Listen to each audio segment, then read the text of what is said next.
But it's a whole pattern of behavior over the last 6 years that has refused to recognize that there is a war on terror, that we've got to move very aggressively to be able to deal with that. And this administration has repeatedly demonstrated that they don't believe it. All right, that was former Vice President Dick Cheney slamming the Obama administration for its failure to acknowledge that we have been and continue to be engaged in a global war on terrorism. Here to respond to this and much more is Kentucky Senator Rand Paul. Senator, how are you? Hey, Sean, thanks for having me. You agree with what the former vice president said there? Well, you know, I think he has a point. I think that the Obama administration has tried to downplay that it's an ongoing threat of terrorism. They recently said that the 5 Taliban they released are no threat to Americans. So I would agree in that sense. Where he and I may part ways is that I think in some ways terrorism is worse because there is a chaotic vacuum in Iraq that came out of the Iraq War. And so I think really the Middle East is less stable since the Iraq War, that really when we had before the Iraq War, you had somewhat of a standoff between the Sunnis in Iraq and the Shiites in Iran. Now I think Iran is somewhat emboldened, and with a vacuum in Iraq, everybody's sort of flowing into these vacuums created by the war. Let me just disagree with you, because we know that the surge worked. There was stability. Violence was down to a lower point than even before the war started. Democracy, imperfect, but it was certainly an ally of the United States of America. The person that pulled out is the president. And George Bush warned about it. He said you can't pull out too early. You've got to provide intelligence. You've got to provide training. And if we continue to do that, the stability will remain. But the one argument I would make on the other side is that the Iraqi government, Maliki, said no to U.S. forces. The other thing I would say is that ultimately for a country to survive, they have to want to survive and they have to be willing to put their lives on the line. The fact that they ran to the tune of thousands of soldiers running, I just can't see put American GIs in to defend Mosul when the Iraqis won't stand up and fight for Mosul. You're kind of forgetting the fact that this was a decision the president made. As soon as the Americans left, literally their intelligence was shut off, and that's where their battle against the insurgency began. If they had good intelligence, the Iraqis were doing the fighting themselves at that point, and at that point America just cut and run, right. I think, before they got the job done. You don't agree with that? But you don't agree with that?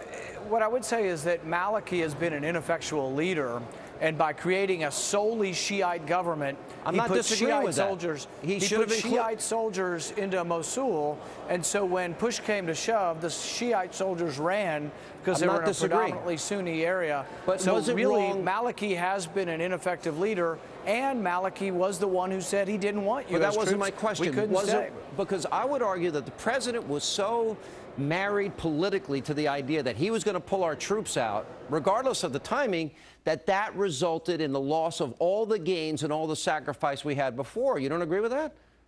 Well, I would go back one step further and say that the whole chaos of the whole region came out of the Iraq War, that before the Iraq War, there was actually more stability than there is now.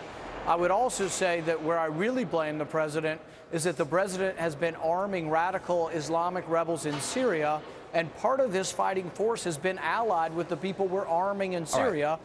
And so there are great contradictions that abound, Sean. Let me ask you this. All right, so moving forward. It is hard for me to imagine American soldiers fighting alongside Iranian soldiers in Iraq. No, that's John Kerry madness, in my view. Here's the question. If Rand Paul were president of the United States, what would Rand Paul do right now? Would you allow airstrikes? Would you send in soldiers? The president said today 300 people, et cetera. Would you support that? I would follow the Constitution, and the Constitution says that Congress should vote on going to war and that there should be congressional authorization. What would you urge? I don't agree that a 10-year-old authorization is sufficient. I agree with that, Congress too. And to the American people. What would you want to do, though? What would you ask for if you were president? I would in no way, shape, or form put American troops into that mess, because I do not want American troops fighting alongside Iranian troops. Airstrikes? Airstrikes, I have not ruled out completely. What I would say to airstrikes is that they're a form of war, and if we are going to get in the middle, we have to know what are we going to be doing, what is our goal, and that Congress should vote on it, because that's what the Constitution says. I agree with that completely. Last question about Lois Lerner and the emails. In this day and age, I'm kind of a little bit perplexed that the Republicans are fixated on a hard drive when any email, you know, I can access it from my iPhone, my iPad, my work computer, my home computer, my other work computer.